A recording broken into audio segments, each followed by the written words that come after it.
Hello guys, I'm gonna do correction for the PDF that I sent you. So first of all, we're gonna have this question here. Question number one.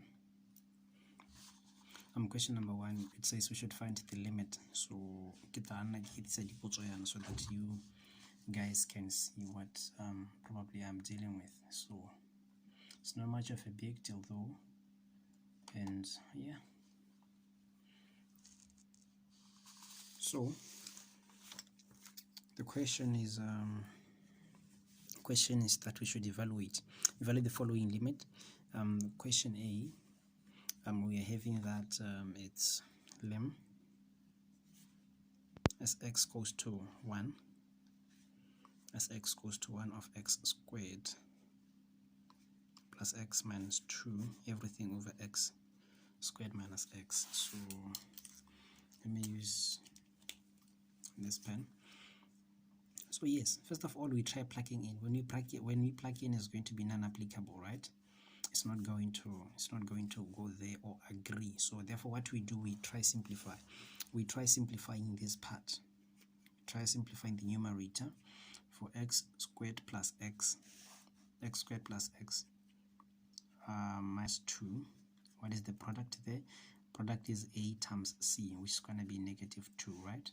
And then what is the sum? The sum is going to be 1, or the number attached to x, which is 1. So therefore, what are the factors? What are the factors?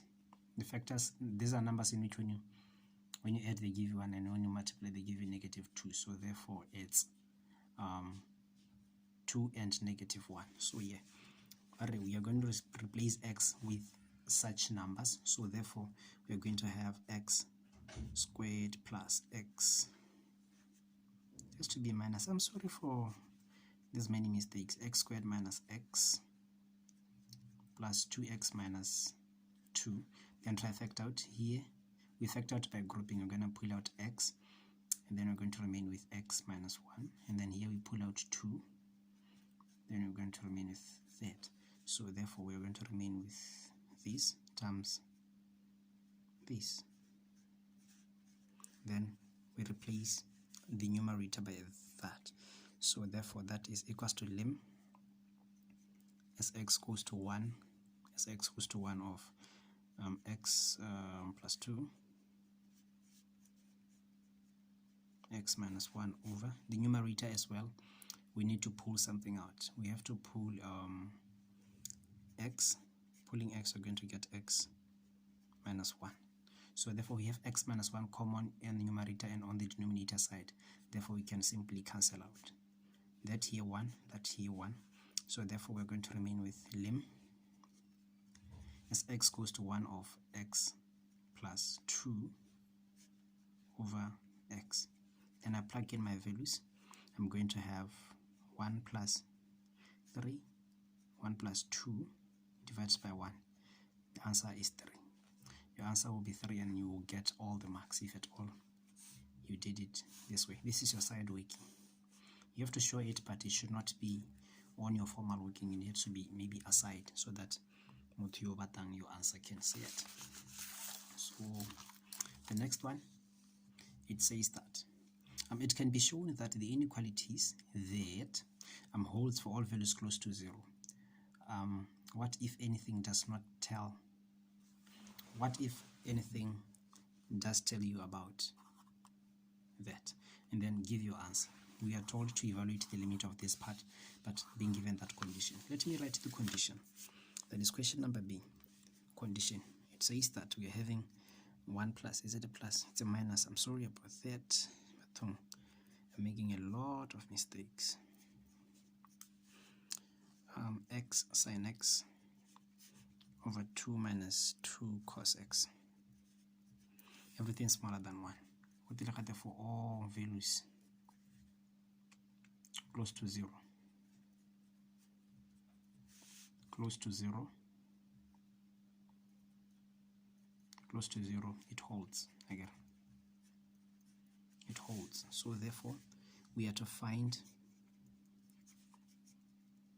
lim of lim as x goes to 0 of x sine x, everything over 2 minus 2 cos x, right? So therefore, with that, by the sandwich theorem or by the squeeze theorem, we're going to evaluate the limit of this one and then the limit of that one and see how they relate.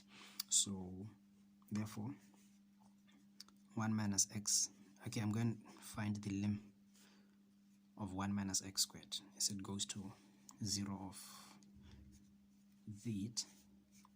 So simply find the solution by plugging in 0 over 6, which means that it's 1. This is the smallest function, right? So let's check for a bigger function.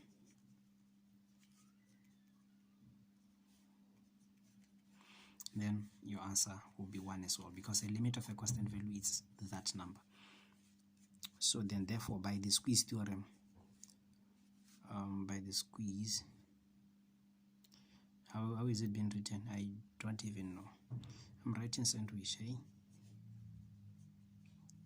I don't know if it's correct as well. By the sandwich theorem, I have problem with English. By the sandwich theorem, it shows that lim as x goes to 0 of x sine x over 2 minus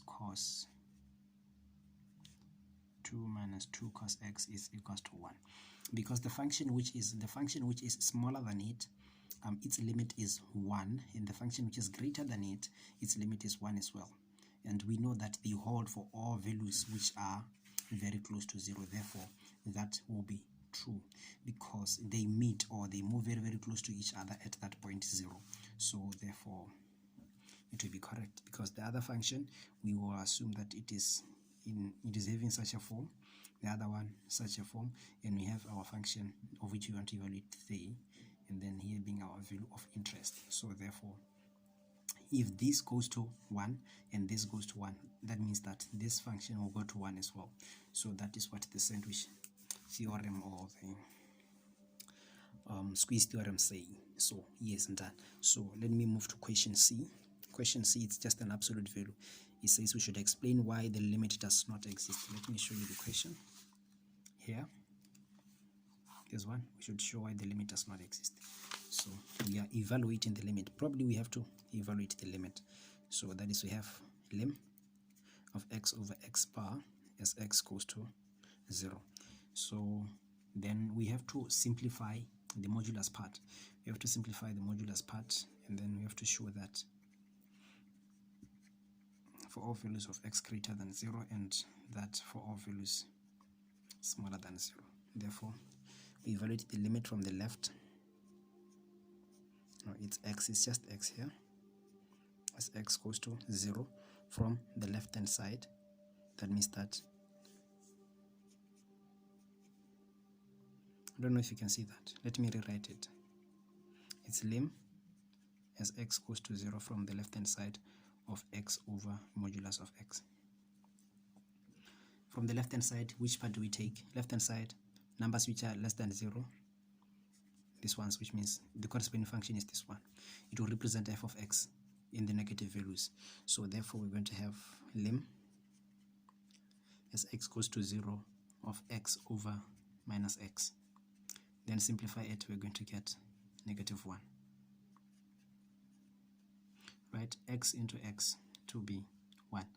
So therefore, we're going to have negative 1. So therefore, our answer here is going to be negative 1. Then evaluate for the limit from the right hand side.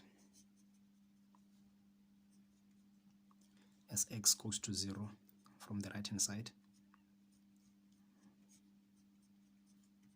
So on the right hand side of 0, which numbers are representing, which function is representing f of x? Greater than 0, that is x. So it's x. Simplify it to give you 1. So the lim as x goes to 0 from the right hand side, it is 1, and then constant function, it will be 1. So the other one you found negative 1 and the other one you found 1. So therefore, let me give you the final solution on the other side. So then, since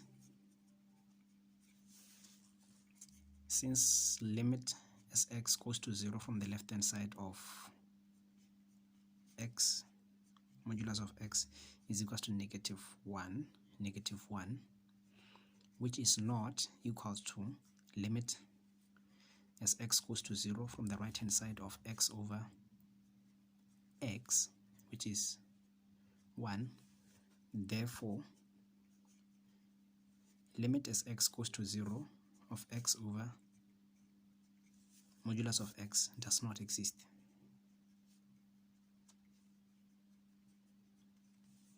The limit does not exist since the limit from the left hand side is not equal to the limit from the right hand side. So I think we are good. And then we're going to look at the next question.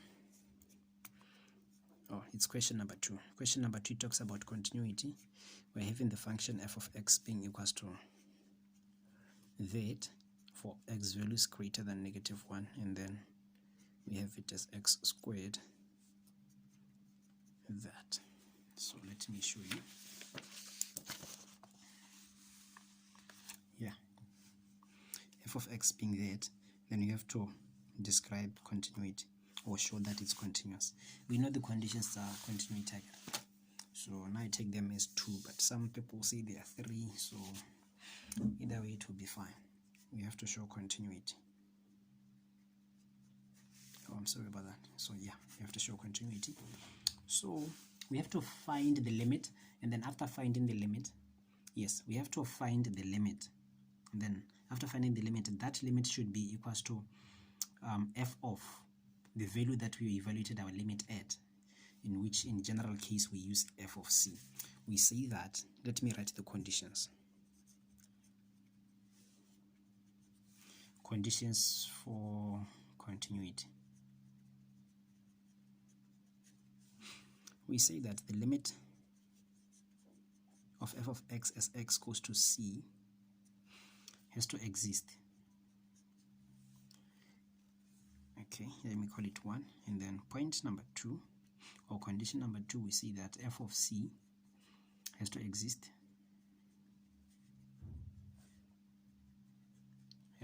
And then point number 3, we say that limit of f of x as x goes to c should be equals to f of c. Now I just take it as only one condition, but anyway, let's say there are 3. So now we find the limit. Solution. Finding the limit, we have to find the limit of f of x from the left hand side of the value we're evaluating at, which is -1, right? Yeah, it has to be -1. At -1. At -1. So therefore, we check which function represent f of x from the side here, -1. From the left hand side of -1. This should be the left hand side, eh? Let me show it by LHS. Yes, the left hand side. So therefore, the left hand side, which part is going to take it? The left hand side is going to be the one here smaller than, that x is smaller than -1. It's going to be 1. It is represented by the function 1. Evaluate it. Oh, here we are approaching -1 from the left hand side. So the answer will be 1. And then we check the right hand side, HRS. That is the limit of f of x as x approaches -1 from the right hand side. We check which function represents f of x from the right hand side of -1. From the right hand side of -1, we see that from the right hand side it's x squared. It's x squared. Evaluate, we just plug in -1, which is -1 squared, which is 1, which means that 1 is our answer. Then the limit exists. The limit of f of x as x goes to -1 is equals to 1.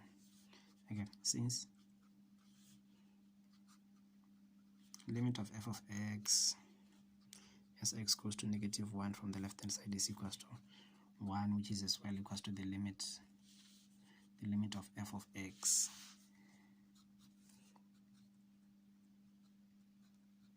yes, from the right hand side of -1. So yeah, then we have to check f of c. Our other point is to check f of c. Let me say this was number 1. Number 2, you have to check f of c. F of c, in which in this case is f of negative 1. F of negative 1, we check which part has negative 1, which part has an equal sign. This part has an equal sign, which means we take this function and plug negative 1 in there. So we're going to have negative 1 squared, which is 1. Then done. We conclude. Therefore, lim of f of x as x goes to negative 1 is equals to 1, which is as well is equals to f of negative 1. Then the function f of x, then f of x is continuous.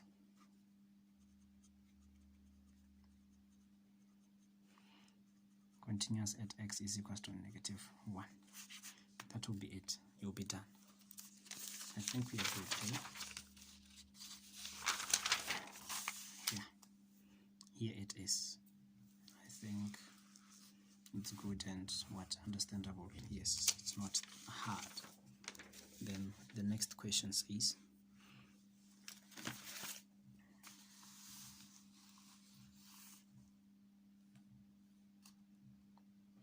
that use definition of derivatives to find the derivative of the function gx is equals to 1 over x. Yes, I think we should use the definition. They're saying use the definition. That is question 2b. Question 2b. No, these questions are not in any order. I just took pictures and then formed a PDF. They're saying we should use the definition. They're saying we should use the definition to evaluate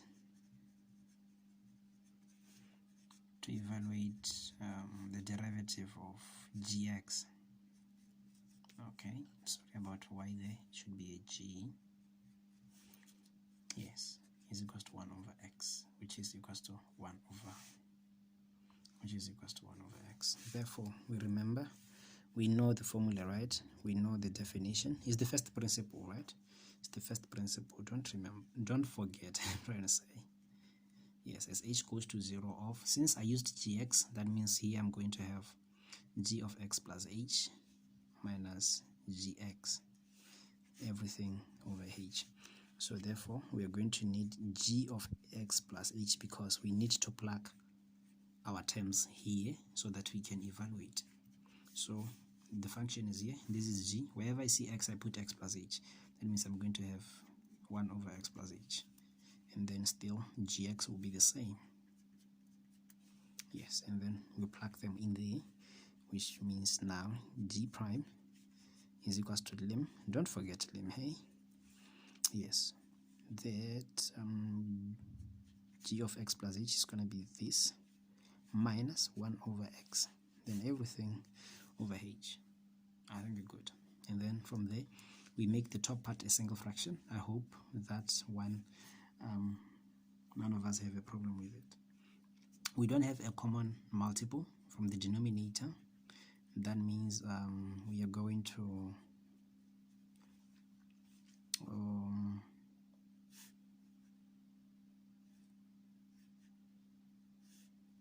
we don't have a common part, so that means that, remember, note which sign is bigger.